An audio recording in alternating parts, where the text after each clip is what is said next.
Os apóstolos pregavam mesmo sob açoites, porque sabiam: quem nasceu de novo se alimenta da palavra. Se Deus falou, o servo obedece e perdoa sem hesitar, ainda que a afronta seja grande. Olhe para o alto, firme o passo e viva da promessa. Temos visto na igreja muito crente isqueiro. É uma chaminha assim que, para aparecer, você tem que sacudir muito, friccionar e balançar.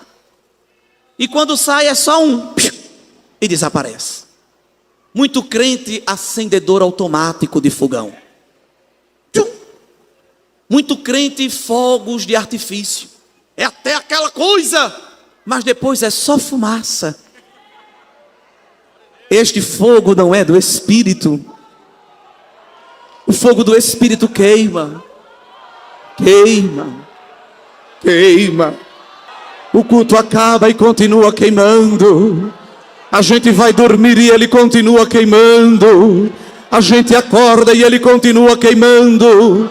Vai trabalhar, vai estudar e ele continua queimando. Volta para a igreja e ele continua queimando. Vai para casa, continua queimando.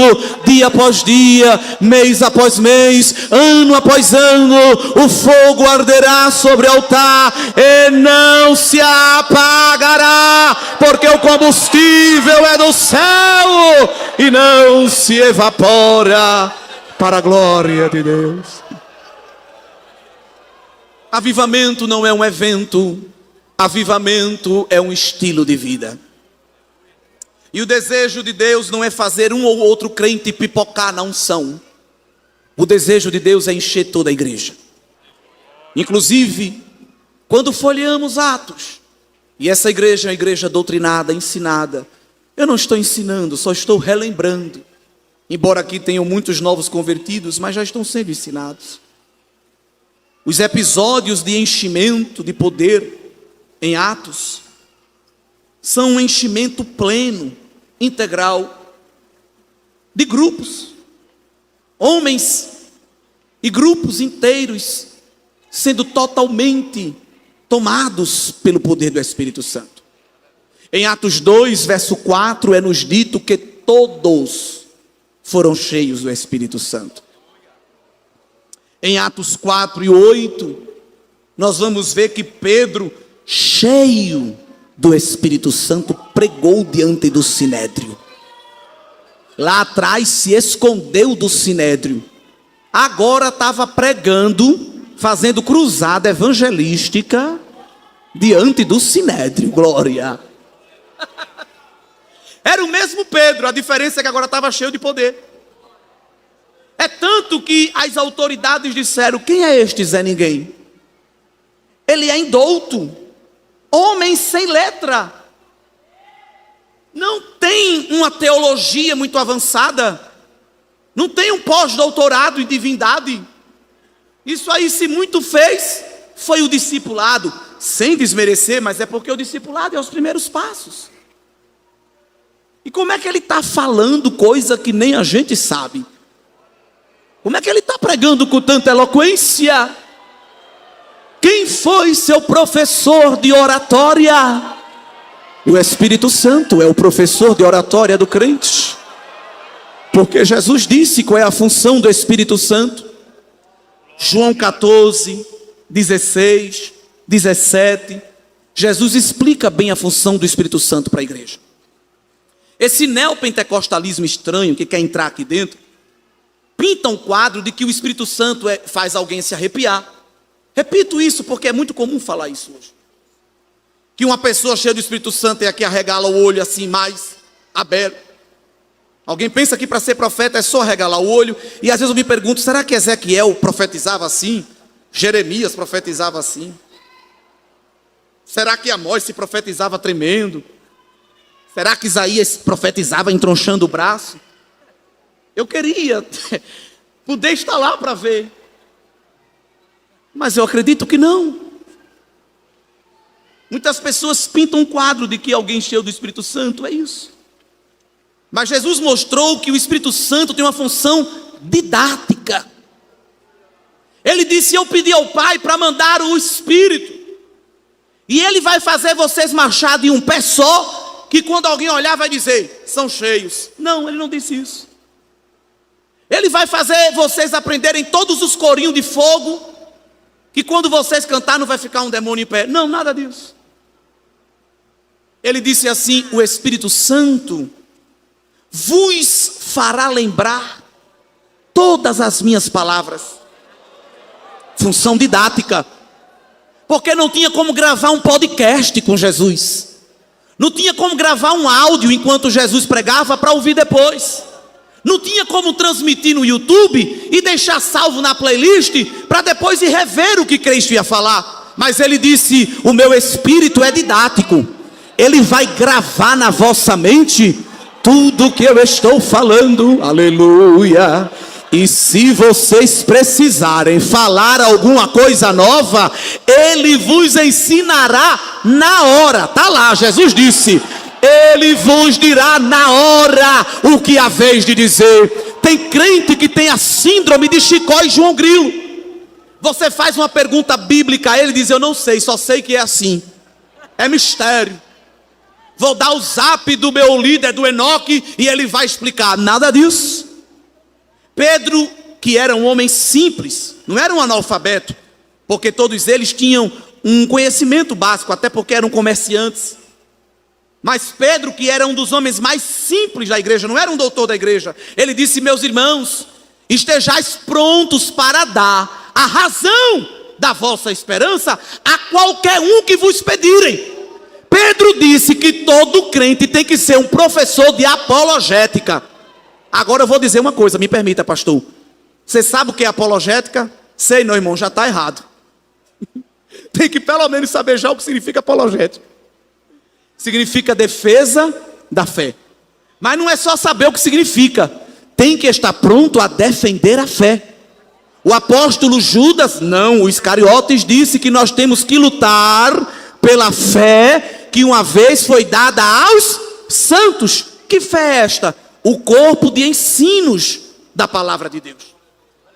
Ao ser perguntado por qualquer pessoa acerca de algo da Bíblia, não podemos responder dizendo, é mistério. Porque Paulo disse que o mistério que esteve oculto já foi revelado, vaso. E não foi por anjo, não. O próprio Pai revelou pelas Escrituras. Ninguém precisa mais ir no céu, nem no inferno. Não precisa ter visita de anjo nem de querubim. O que nós precisamos saber já está aqui, bem revelado. Tem que conhecer palavra, tem que ter conhecimento. Mas não é só conhecimento. Tem que temperar este conhecimento com óleo da unção. Porque tem gente que tem um conhecimento, tem a retórica, a dicção, né? Muda até a voz para pregar. Mas isso não salva. Aleluia.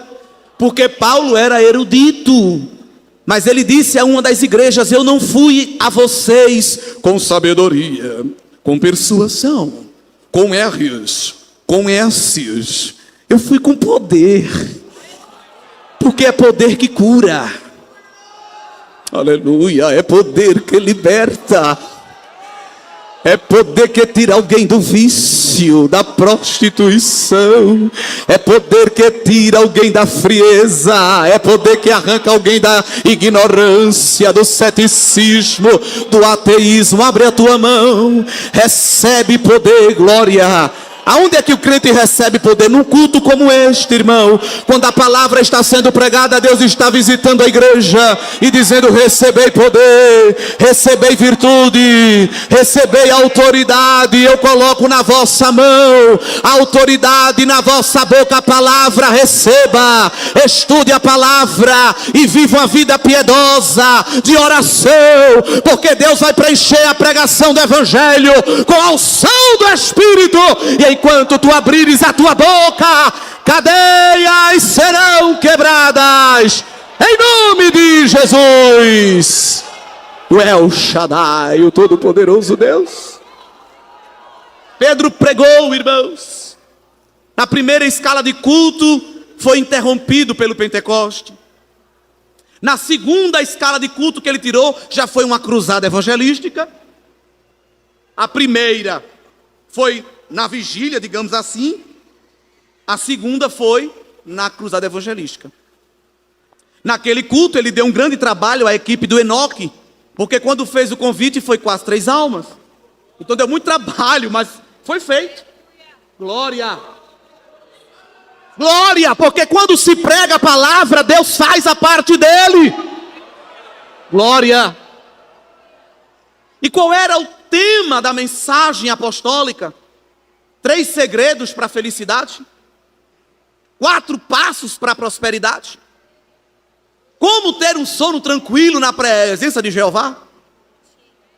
Como digerir bem o alimento na presença do Espírito Santo? Não. O tema da pregação apostólica, inclusive Atos, é um manual homilético. Irmão, não sei como pregar, lê Atos. Lá nós temos pregações inteiras de Pedro, de Paulo, de Estevão, riquíssimas. E todas estas pregações, eu até pergunto como tarefa de classe, os irmãos sabem. Qual era o tema central da pregação dos apóstolos registrado em Atos? Alguém poderia falar? Eu vou dar a resposta, mas se alguém puder me ajudar. O passo da bênção, o segredo da vitória, como se livrar dos inimigos, como afugentar a inveja. Não. O tema central da pregação apostólica era a morte e a ressurreição de Jesus Cristo. Sim ou não? Dá para a gente folhear um pouquinho, ainda tem tempo? Vamos ver só a prova disso? Atos 3, verso 15. E matastes o príncipe da vida, ao qual Deus ressuscitou dos mortos, do que nós somos testemunhas. Verso 26. Ressuscitando a Deus, a seu Filho Jesus, primeiro enviou a vós, para que nisso vos abençoasse, e vos desviasse a cada um das vossas maldades. Atos 4 e 10. Seja conhecido de vós todos e de todo o povo de Israel, que em nome de Jesus Cristo Nazareno, aquele a quem vós crucificaste, e a quem Deus ressuscitou dos mortos, em nome desse é que está este diante de vós. Atos 5, verso 30. O Deus de nossos pais ressuscitou a Jesus, ao qual vós matastes, suspendendo no madeiro. Veja Atos também, capítulo 10, versículo 40. A este ressuscitou Deus ao 3º dia e fez que se manifestasse. Atos 13, verso 30. Mas Deus o ressuscitou dos mortos. Eu estou só citando os tópicos, mas isso aí tudo são pregações. Atos 13, 34. E que o ressuscitaria dos mortos. Atos 13, 37. Mas aquele a quem Deus ressuscitou, nenhuma corrupção viu. E por aí vai. O tema central da pregação era a morte e a ressurreição de Jesus Cristo. Eu quero até lembrar aos irmãos, como cristãos que somos, a gente não deve ficar nenhum culto, sem fazer menção da morte e da ressurreição de Jesus. Ele, para assegurar que a gente não vai esquecer, instituiu o memorial da ceia do Senhor.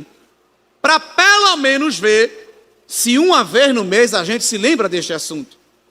E a gente está indo por aí para culto de ceia, que se canta de tudo, se prega de tudo no culto da ceia, menos morte e ressurreição. Eu creio que Jesus olha do céu e diz, nem na ceia? Tem gente que não está nem vindo mais para a ceia. Mas a igreja que é cheia de poder, fala da morte e da ressurreição de Jesus Cristo. Glória a Deus.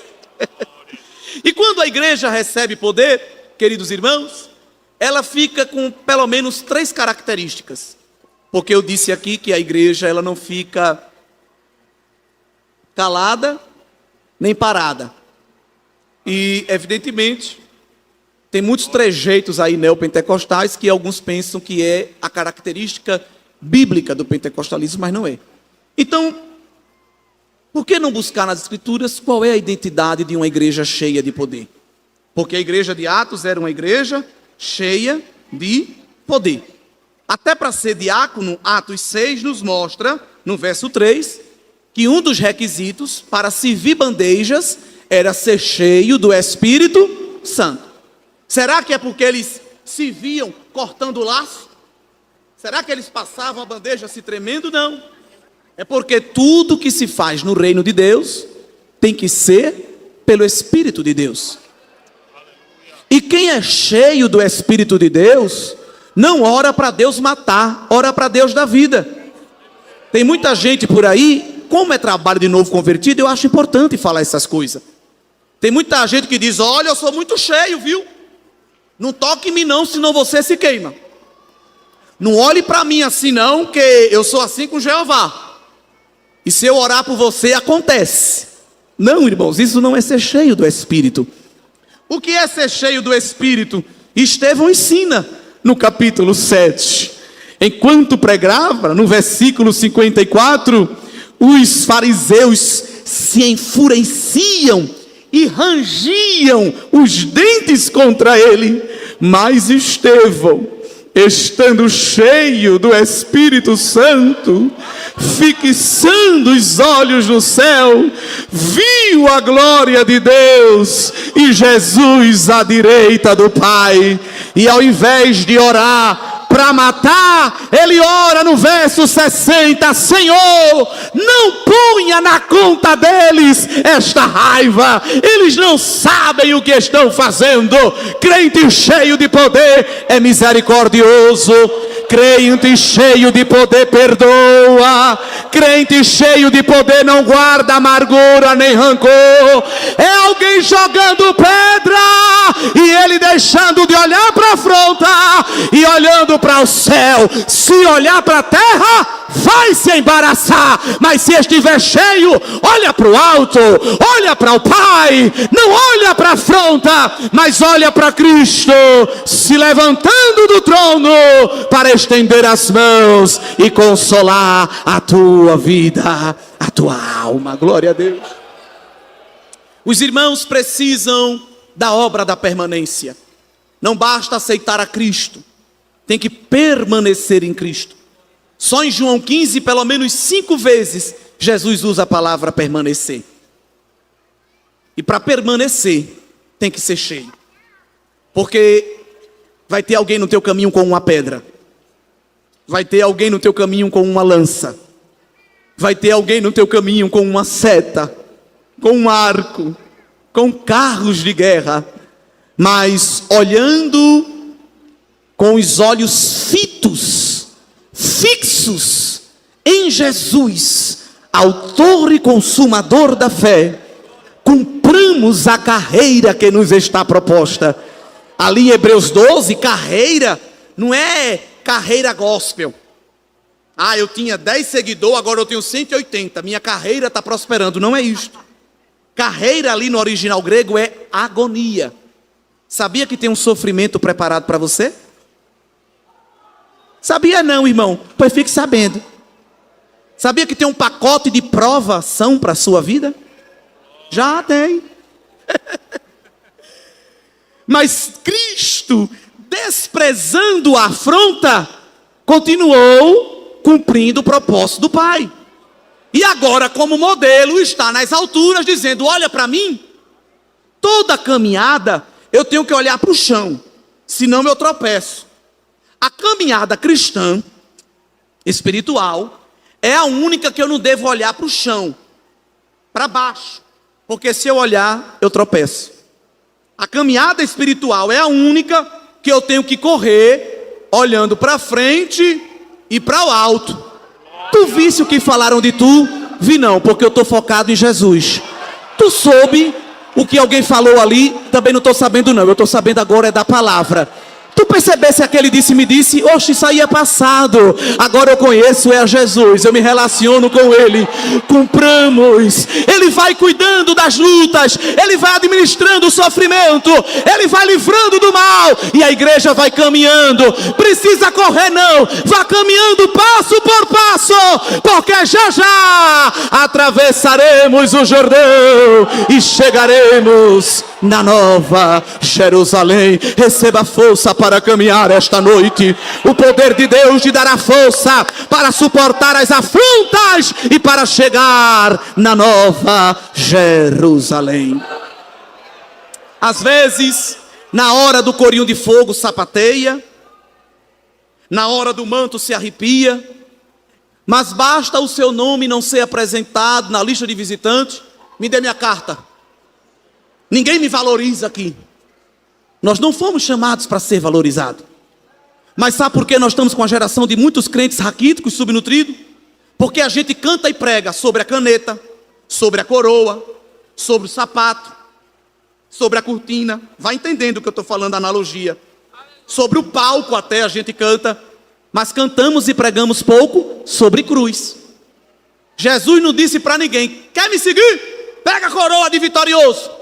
Quer me seguir? Pega o manto de príncipe. Vou te botar na cadeira mais alto para todo mundo ver que tu é alguma coisa. Não. Quem quiser vir após mim, negue-se a si mesmo, tome a sua cruz e siga-me. Porque que adianta o homem ganhar o mundo inteiro e perder a sua alma? Mas aquele que perder a sua vida, aquele que abrir mão dos seus prazeres, aquele que renunciar à carne, este vai salvar a sua vida, porque abrindo mão aqui e recebendo do Pai na eternidade. Isso é o evangelho do Senhor Jesus. A igreja de Atos era uma igreja cheia, e por ser cheia, ela tinha 3 características, e já vou para a conclusão desta brevíssima reflexão. Lá em Atos 2, versículo 42. Depois de receber poder, o doutor Lucas, inspirado pelo Espírito, registra que eles se mantiveram, permaneceram, perseveraram no ensino dos apóstolos, na comunhão, no partir do pão e nas... Vamos ler junto, irmão, esse texto, acho que valia a pena, não é? Se os irmãos estão com a Bíblia aberta, parece que tem uns que ainda não estão, não sei se trouxeram todos, mas se os irmãos trouxeram a Bíblia, puder abri-la, lê-la, amá-la e praticá-la, vai ser muito bom. Porque tem uns que nem traz, tem uns que trazem, mas não abrem, tem uns que abrem, mas não lê, tem uns que lê, mas não crê, tem os que crê, mas não pratica, e tem os que praticam, mas são religiosos e não amam. Mas nós temos que andar com ela, abri-la, lê-la, meditá-la, crê-la, praticá-la e amá-la para prosperarmos na presença do Senhor. Vamos ler todos juntos, Atos 2, 42 até o 47. Acho que a maioria de nós usa a versão corrigida, vai ficar um bonito coro. Todos juntos. E perseveraram na doutrina dos apóstolos, e na comunhão, e no partir do pão, e nas orações. Em cada alma havia temor, e muitas maravilhas e sinais se faziam pelos apóstolos. Todos os que criam estavam juntos e tinham tudo em comum. Vendiam suas propriedades e fazendas e repartiam com todos, segundo cada um tinha necessidade. E perseverando e partindo o pão em casa, comiam juntos com alegria e singeleza de coração, louvando a Deus e caindo na graça de todo o povo. E todos os dias acrescentava o Senhor à igreja aqueles que se haviam de salvar. Aqui tem pelo menos 10 características de uma igreja cheia de poder. Observe que em nenhum momento diz que eles arregalavam os olhos, se arrepiavam e tronchavam os dedos. Mas pelo menos tem 3 aqui que eu queria chamar a atenção. Crente cheio de poder, ama a palavra, ama as almas perdidas e ama a casa do Senhor, a igreja do Senhor. A igreja cheia do poder orava e perseverava na palavra. Ela é a primeira característica. Não é o horóscopo, não são os signos, as piadas, as anedotas, as filosofias, nem as ideologias. Crente cheio de poder gosta de Bíblia. Não é de Bíblia como caixinha de promessa. Irmão, me dê um versículo. Não, esse não, outro. Não, não é isso. Amar a palavra é meditar nela de dia e noite e colocar em prática. Crente cheio de poder conhece as Escrituras e pratica ela. Crente cheio de poder evangeliza, proclama o Evangelho, faz missões. É por isso que o Senhor acrescentava à igreja todos os dias o que se haviam de salvar. E crente cheio de poder ama estar na igreja. Na era dos desigrejados que dizem: meu pastor é Jesus Cristo, dele posso confiar. A igreja sou eu, não mexa na minha intimidade.